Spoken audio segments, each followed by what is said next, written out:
Greetings. Today, my name is Dwayne Henneman, and I'm a senior life agent specializing in irrevocable senior trusts, namely Irrevocable Funeral Trust, speaking to you from Denver, Colorado. I want to bring to your attention a special senior law update, a new law that most seniors, most LLA attorneys, and most financial planners are not even aware of yet. A new law that protects your final expense money and more from nursing homes, Medicaid, and any other creditors.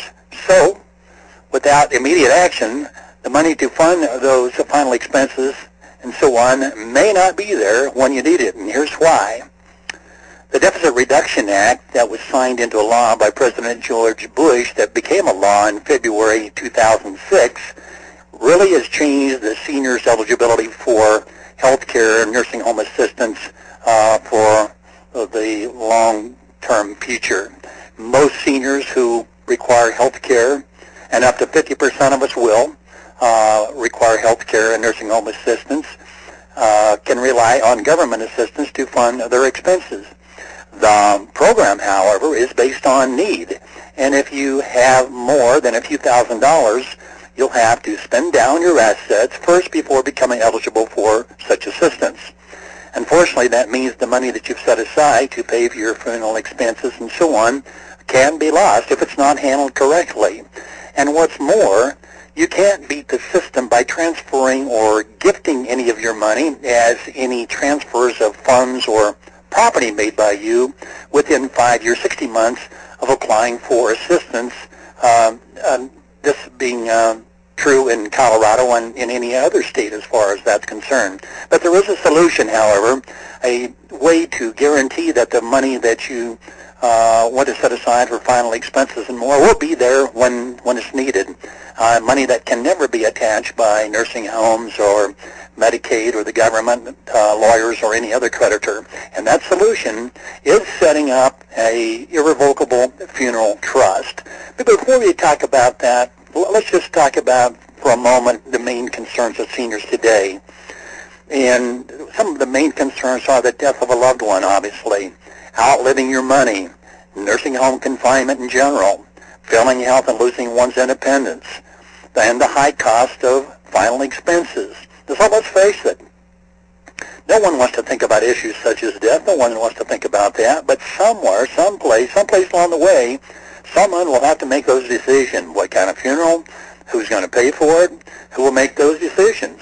It becomes a real burden. So at some future date, someone will be responsible for making your final funeral arrangements and paying for them.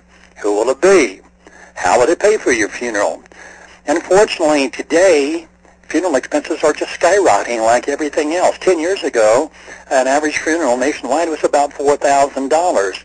Today, average funeral costs across the country is running from $8,000 to $10,000. So what's going to be in 5 and 10 years in the future from today?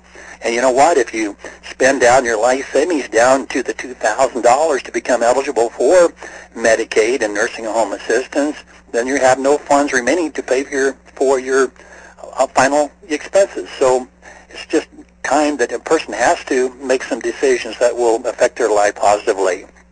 And if you are confined to a nursing home, unfortunately, the nursing home confinement costs range anywhere from $3,000 to $8,000. And actually, the average is about $6,000 in most nursing homes today. And unfortunately, like we said, 50% of us are going to enter a nursing home whether we like it or not. And that's unfortunate, but it's just the facts. And 70% of people that enter that nursing home will be absolutely out of money if they're on private pay, paying $6,000 a month within 33 weeks, or about 8 months.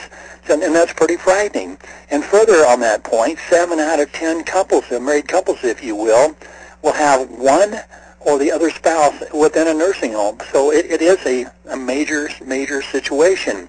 So to qualify for Medicaid and help in paying for the nursing home, which the majority of us are going to have happen, you've got to do the old spend down that some of us are familiar with.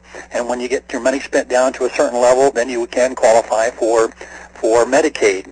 So that brings up the importance in the introduction of the Irrevocable Funeral Trust that was created by the Deficit Reduction Act.